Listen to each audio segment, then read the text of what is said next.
I'm going to do, actually have the bill in front of me. I mean, you can't believe, when I get angry, I don't stop.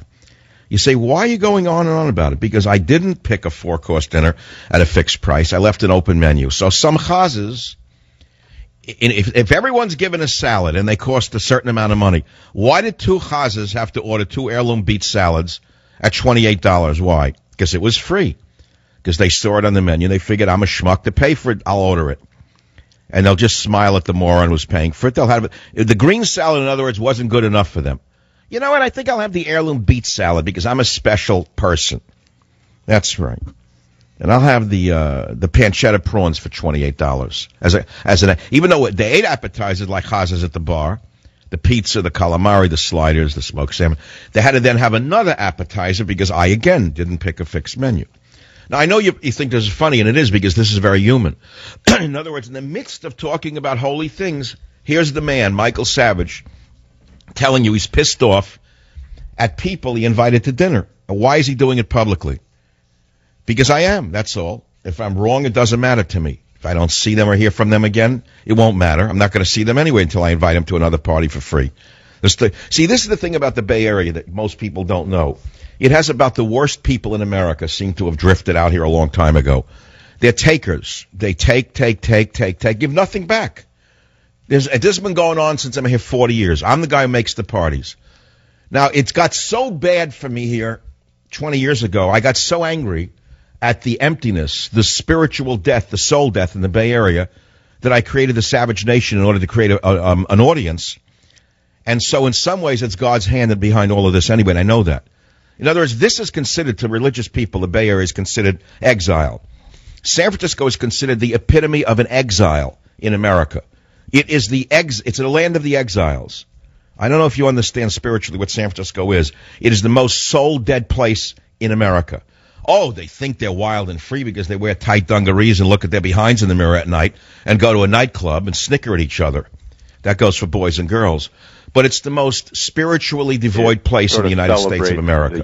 There's nothing here. There's nothing of the spirit here to speak of. And so it's so bad. The people are so... I once met a guy in North Beach back in the late... I got here in 74. He must have been 78. A blonde guy, blue eyes.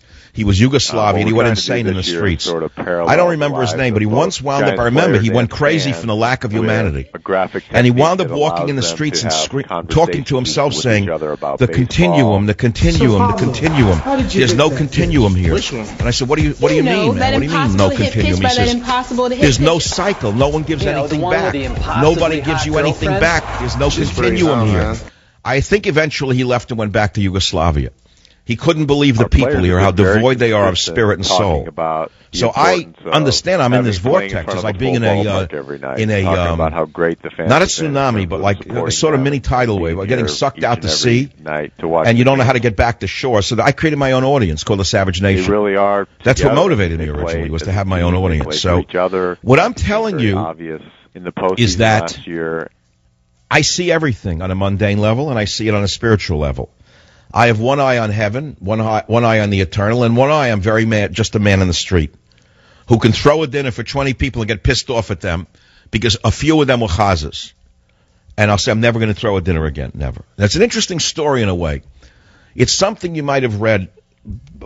There are some writers who could have done this perfectly. I can think of a few, of a character like me. Throws a dinner, and instead of picking a fixed menu, instead of picking a chicken, a fish, and a beef dish with a fixed price, with a one appetizer, one second course, one entree, and a dessert, I had to leave an open menu and get ripped off by chazas, who gave me a smile job.